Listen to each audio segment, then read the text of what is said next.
Perikid Beis Pasuk Tezayin. It says, we have the story of Sarah and Abram coming down to Mitzrayim. There was a Rov Ba'aretz, and also the first thing we should maybe point out, as it says, Vahi Rov Ba'aretz, there was a famine in Eretz Yisrael, Vayirud Abram Mitzrayim lo Gosham.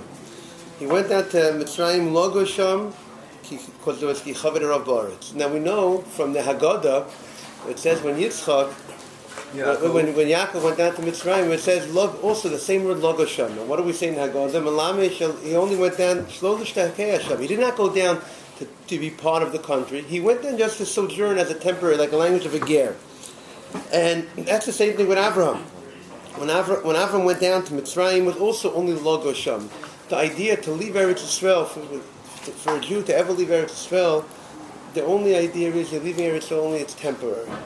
But that's not our home. And that's how we have to recognize, here we are, we're in Galus, we're in America, we're not in Eretz Yisrael, but we have to recognize, we should feel that we're Lo Gosham. This is not our permanent home. Just like Avraham, when Avraham says, when he went Lo Gosham, and that's a lesson obviously for us. When some people forget, there were people that said that Berlin is our Jerusalem, and there were people that took out Jerusalem from Yerushalayim, from the Siddur, people that forgot about it. They said that they felt that was their home, and therefore that's really the Meshech Chochmah said. He sees that there's going to be problems in the future because the people are forgetting about their home, where their real home is. And the pasuk says after they went out to Mitzrayim, it says that when they left, the king of Egypt gave Avraham presents. So Avram hated bavura. Avraham he bestowed good things as a result of Sarah. So Chazal say, the Gemara in Bava Metzia brings this pasuk, and it says, "La'olam ye'adam zoha b'kavod ishto." A person should always be very careful in the honor of his wife. The blessing is found in somebody's house. I got to get the guys ready early before they start getting married. You got to get yourself ready already, and you got to train yourself that when you get married, you're going to be careful about it, because the blessing is only found because of the wife. Shenema, and the Gemara brings this as one of the sources. Shenema la'Avraham, and to la'Avram heitev bavura. Because of Sarah, that's why Avram got these great presents, great financial success, so to speak. Meaning the fact that the Torah goes out of its way and tells us that Avram got these special things because of Sarah, it's not just telling us that was a story, this historical story that happened in the past. Because what happened in the past this is my Savas of one, this is the future as well. And therefore, La'Avram Heitev Bavura, this is not just then, it's always, today. A person has a blessing in his house, it's because of his wife. And therefore, the pasuk emphasizes this teaches this lesson. I wanted to suggest that the language of the Gemara is La'olam Yehei Adam. You always, what's the word La'olam? You always. You just say Yehei Adam. You should be careful in the honor of your wife. What's La'olam? So I once heard from Rabbi Feinstein on a different Gemara. Before you know it, we're going to have the story of Yosef being sold. And the Gemara says about Yosef being sold, and one of the things that, he saw, when the brothers saw that he had this special coat that his father gave him, so they got jealous. So the Gemara says, La'olam ayeshana beno ben habonim. A person should never show favoritism to one child over another child. Because of this coat that the Sonas Pasim that Yaakov gave to Yosef, it caused animosity and so on, and jealousy and so on and so forth. And even though Yaakov had, Rabbi Feinstein explains, what does that mean? One of the pshatim is, why did he give him the Sonas Pasim? He was born when Yaakov was old. It's like the baby. Everyone shows favoritism to the baby. You would think it's appropriate, so to speak. It's the baby. He was the baby for a long time until Binyamin was born. But no. Even if you have a good reason, there are other reasons why you should give him the coat. So, because not everybody sees your reasons why you're doing things. Some people just see the bottom line and they don't see what's the reason behind it. And therefore, don't show favoritism. So I wanted to suggest maybe the same thing is over here.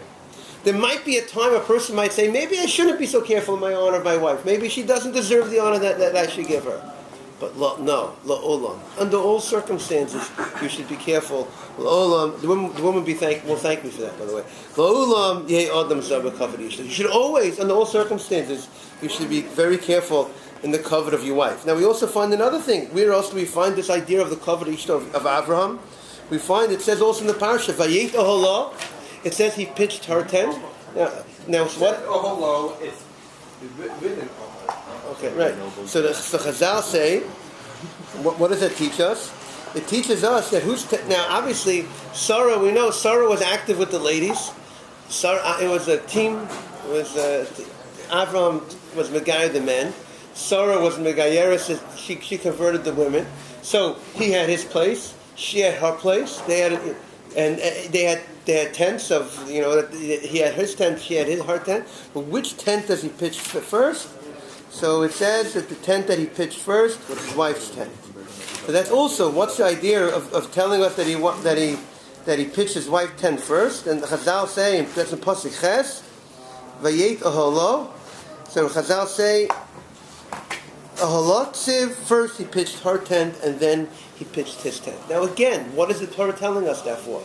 Again, the Torah is emphasizing how a person should be zohar in the kavod of Ishta. Perik Yudzayin Pasuk Chavav. We're going to be moving around different parts of the parsha. You have to be careful because you really should be careful because if someone heard you say Ahalah, I thought that's how it's actually supposed to be read. You could cause believing. Okay, good point. Perik Yudzayin Pasuk Chavav. It says Be'etzem Hayom Hazeh. It says about the bris milah that it was on that day, Be'etzem Hayom Hazeh, on that very day, Abraham gave a bris to himself and also to Yishmael. So the kliyaka, many learn what is Etzem Hayom Hazeh. Many learn Etzem Hayom Hazeh means in the middle of the day, in the strength of the day, in the middle of the day, like at Chatzos. That's when Abraham went ahead and gave and did the bris milah. Now we know the middle of the day. Anybody who's sleeping late already is up already at that time. It's the middle of the day. Everyone's up. The idea is that Avram wasn't embarrassed about his mitzvahs. A lot of times, the Kliyaka points, a lot of times people are embarrassed about their Judaism. Right? They'll keep the Judaism in the closet. They'll do it in the privacy of their home. They'll put on tefillin in their own room, wherever it might be, or they might hide their yarmulke sometimes, and so on and so forth. But really, a person should be proud of his Judaism. And a person should go ahead and I'm not embarrassed. I'm going to do this great mitzvah of bris milah. I'm going to do it Be'etzem Hayom Hazeh in the middle of the day. Everyone could see, and I'm proud of doing that. And also the Tosfos and Rosh Hashanah brings down in the name of the Midrashim Be'etzem Hayom Hazeh Bo B'Yom Shesivo Mo. The same day that Hashem commanded him, he gave himself a bris milah. Meaning the idea of zrizos, the idea of not delaying, and that's obviously also a lesson. All these things when we're learning Sefer Bereshis, all these things are lessons to us how we're supposed to act. We have another idea. This act also in the beginning of the Parsha. Hashem says to Avraham, Lech Lecha, you should leave. And what does the Pasuk say? Vayelech Avram. Avram left. Hashem. And then after it says he left, Vayetzu, this is why he took his wife. What happened? He left. They forgot his wife, and he goes back for his wife. What does it mean? The answer is the second Hashem says to leave, he's already gone. You could say mentally, sometimes you speak to somebody. Where are you? I'm not here already. I already left. What do you mean? Vacation started already. What do you mean? You didn't leave yet. You're already. Your mind said, I'm gone. It's a done deal already.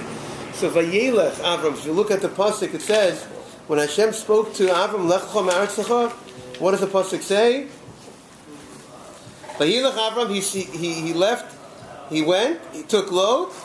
Avram was 75 when he left Haran, and then the pasuk says Vayikach Avram as Sarah Isha. Then it says he took Sarah his wife and Lot and all their possessions, and they left. What do you mean? They left before, they left again? What happened? So the idea is, when something is right to do, it's not a question, it's immediately you have to make the decision you're going. And that's the idea of Zrizos. We're going to see again, we're going to see Vayashkim Avram Aboka when we come to the Kedah also. This idea of Zrizos.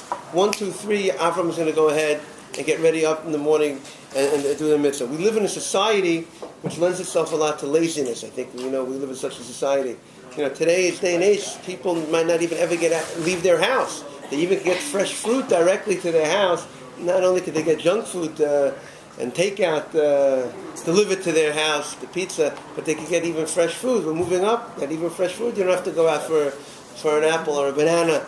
You could just stay in your own house. So that's also maybe the idea. Also, people have to be aware that the fact that society itself is, in a certain sense, lending itself to being a little bit more lazy in that aspect. So therefore, we have to recognize that might also affect us and how in our performance, when somebody's asked to do something which he's supposed to do or she's supposed to do, sometimes there's a procrastination. There's, I'll do it later. You ever hear that expression? I'll do it later. Your mother, your father said, I'll do it later. But this is the idea of reasons that we have to learn from. Also, it's interesting to note that it says that when they left with the nefesh asher b'charon. Now, who was this nefesh that was asher b'charon? Rashi brings down a chazal. One shot is these are the gerim that Avram and Sarah created. The nefesh asher b'charon. The problem is it's singular. Right. Very good. So the cross in Noach says it's promised singular. So I wanted to say you can answer that. One answer is that how do you make a ger? Now, today we don't look to make gerim, we don't look to make converts, we discourage people from converting. We could tell them, focus on these 7 mitzvahs of Bnei Noach first. We're not encouraging people to convert. It's a very serious thing to convert. But that's how we understand to us creating a Baal Tshuva. How do you make a Baal Tshuva in a certain sense? There's no mass production. You have to look at each person as an individual. It's a nefesh asher asher b'charon. Look at as each person as an individual. That's how you make a Baal Tshuva. That's how you make it, because you have each person has different abilities, different people have different type of natures. Some person is a stronger personality, some people are a lighter personality. So with some people you got to be a little bit stronger. But maybe what reaches an Ashkenazi might not reach a Sephardi, and vice versa. Different people have different ways people think, and therefore, but you know what? There's 7 ways to skin a cat. At the end of the day, you got to skin the cat. At the end of the day, you got to figure out how to get the job done. But at the end of the day, you skin the cat was skinned. You're fine. So that's why the many drachim, like we say, elu ve'elu divrei Elokim chayim. There are many ways. There are many ways we have the opportunity. We have to figure out which way is appropriate. But interesting, when he left, he didn't leave his talmidim behind.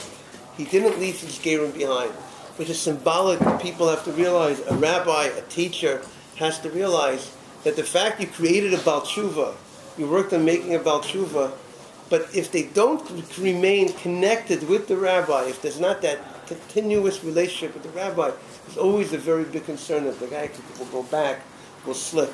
So therefore, it's not enough. You made a Baal Tshuva, you made a ger, okay, my job is done, now they're on their own. No. A person always needs to be connected to his teacher, his mentor, and therefore the idea of Avram takes them along, so to speak, understanding that responsibility. There's an amazing story this in Parsha regarding Sarah. In Perek Tazayim, Pasuk Beis, when it talks about Sarah, it says, first it says, V'sarai Eshes Avram lo yoldo lo. Sarah, the wife of Avram, did not give birth to a child to him. And for him. What do you mean for him? But for somebody else, she did give birth for a child? Was she a mother of someone else's children? Right? What's the pasuk saying? V'sarai Eshes Avram lo yoldo lo. So I wanted to suggest lo yoldo lo to him that he should be. But there were other children she had, like the nefesh asher b'charon. She had other children, but the children that were from Avram, that were Avram's children, that he's the father, she's the mother. There was no children that Sarah had at this time. So what did she say? Now, when a person sees that they don't have children, she said, what? Didn't she say in the previous Parsha that she was in Torah? Right. So the pasuk is emphasizing maybe she was Zakara, she didn't have children for him, but emphasizing other people, the other type of children she did born. And the pasuk says, "Hinei no atzarani Hashem yuledes." Number one, she understands if she's not having children, who's behind her not having children? The person has to recognize if something is not, it's Hashem who's preventing her from having children. That's the first thing she recognizes. And what does she say? She says, "Bona el shifchasi ulai bona mimena." She says to Avram, "I want you to go ahead, and I want you to marry my shifcha, and as a result of that, maybe I will be able to have children." So what does Rashi say? Now, as we all know, nobody likes competition. I mean, maybe like competition on a sports field, but no wife would want to have a competition bring another wife into the house to share the husband with. We know, they're called Saras Sulazum. They're called, it's a lot of problems. And Rabbi Ben Gershom made the Chayim Rabbi Ben Gershom because he saw, one of the things that he saw was the great problems that were happening as a result. Even though in time of the Gemara they were allowed to marry 2 wives, we don't find in the Gemara really anyone, it's very rare to see anyone marrying 2 wives in the Gemara, even though it was permitted. But it says, Rashi says, what was this idea that he goes ahead and he says, I want you to marry my Hagar? So Rashi says, in the merit that I go ahead and I bring my tzara into the house. If I go ahead and I share my husband, that will be the merit. The idea that Sarah understood to be selfless, to go ahead and to give up and to share her husband with somebody else, that merit would hopefully create that she should have children. So we see from there an amazing thing of the koach of sharing, the koach of giving up of oneself. I don't really see why that was necessary. This was after B'Tzapin, so Hashem had promised Abraham that he would have children. So if Abraham had not taken another wife, then it would be guaranteed that Sarah would become a Messiah. Okay. But how does she know he wouldn't take another wife? Okay, now the pasuk says also, it says, there was a quarrel between, as you know, there was a quarrel between the shepherds of Abraham and the shepherds of Lot. So what did Abraham say? I don't want there to be, there shouldn't be a quarrel between me and you. And some of the Farshim explain, what do you mean? Explain, what does that mean? Because Abraham was able to have foresight. Abraham was able to see if there's a quarrel now between my workers and your workers, so the next step will be a quarrel between me and you. So we have to do something about it. And he says, why shouldn't we fight? Ki anoshim achem anachnu. What is anoshim achem anachnu? So one pshat Rashi says, what does achem mean? Relatives. And what is Avram teaching us? Avram's teaching us an amazing lesson. Relatives can't fight. Now really you can't fight with anybody. But Avram was, sometimes you have to talk to the language. You have to talk the language that a person can understand. I don't think there's a rule that you can't fight with. No, meaning the Torah said the idea. You're not supposed to fight with a fellow Jew, but right. You don't fight that. Right. Your fellow Jews, you shouldn't be fighting with. There's supposed to be a love of after Recha Kamocha, assistance Achicha B'Vecha. But sometimes you got to give an additional reason why we shouldn't fight, because we're relatives. And a lot of people, I'm sorry to say, did not learn this pasuk, because there are problems. That there are people that are fighting among each other. There are brothers fighting. There are whatever different types of relatives that are fighting, and they didn't learn the lesson from Avram. Avram was teaching everyone you can't fight. Why can't you fight? You have to realize one reason. If you're relatives, I can talk to you on your level that you could understand. We're relatives, and therefore any real relatives have to recognize and look at this lesson that Avram is saying. But you know why? You know why many times you have fights? You know why? Because a lot of times people are not willing to hear the other guy out. Everyone thinks I'm right. Not really to hear the other person. And that's alluded to, I wanted to suggest, if you take the letters of Riv, it shouldn't be a fight, it has the letters of Bari. What's Bari? I'm certain that I'm right. I know I'm right. And that's a problem. Confidence is a very good thing. I recommend everyone should have confidence. But overly confident is not good. You could be confident. Overly confident is not good. Someone told me last night, I was at a wedding, and the guy told me that the word, what is machlokas? The word machlokas, what's the shorish from the word machlokas? Chalak, a chelek, a portion, a side. You know what the machlokas is? He only knows his side. He only listens to his side. You know what it says about Beis Shammai and Beis Hillel? The halacha is like Beis Hillel. He wanted to hear Beis Shammai's side first. That's one of the things. He wanted to hear the other person. He wanted to hear the other person out. That's the big merit. Also, it says when they captured Avraham, we're going to end with the following idea. When they captured Lot in the Parsha, it says they captured Lot and his rechusha and his possessions, Ben Achi Avraham, the son of the brother of Avraham. And now really you could write it the other way. They captured Lot, who was the son of the brother of Avraham, and his possessions. What does the pasuk say? They capture Lot, and his possessions, the son of the brother of Avram. So I wanted to say, maybe the Torah is teaching us the following lesson. What was Lot's greatest asset? Lot was a very wealthy man. But when they captured him, it was Avram who went after him. It was his relative Avram. It was the Ben Achi Avram that was the greatest asset that went to save his life. So therefore, sometimes, maybe the Torah is alluding to, sometimes people think that their finances are their greatest possession. So people have to realize many times it's your family. It's your family, it's your relatives. That is really your greatest possession.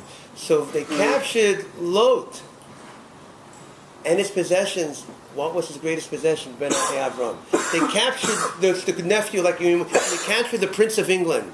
It's not, and you captured his money. It's not the. What's the greatness of the Prince of England? His family. That's his greatest possession. That's the prize of the catch. Right. I think the technical term is Prince of Wales. Prince of Wales. I'm sorry. Okay. So we want to wish everybody a good Shabbos, and everyone should take all these lessons. We're learning Sefer Bereshis. There's so many lessons that you could learn from seeing how they Avos acted. As we say, Chayev Adam Loma, it says, a person say, when are my actions going to reach the actions of Avram, Yitzchak, and Yaakov? When am I going to emulate them? How, there's a mitzvah to emulate Hashem, Balach L'drachav. There's also a mitzvah to follow and look at the ways that Avram, Yitzchak, and Yaakov are living Sefer Torahs. You know what the Gemara says? The foolish are the people who stand up for a Sefer Torah, they don't stand up for a Talmud Chacham. Because the Talmud Chacham is a living Sefer Torah. And this is what Avram, Sarah, and Avos, and Moses, that's all about. These are living Sefer Torah. These are all lessons of Torah, how we're supposed to act. So therefore, that's our job that we're supposed to do, where we're supposed to analyze every pasuk and recognize and see all the lessons that Hashem is telling us through the Avos and so on and so forth. I got to wish everyone a beautiful Shabbos. Anybody know how to close this machine?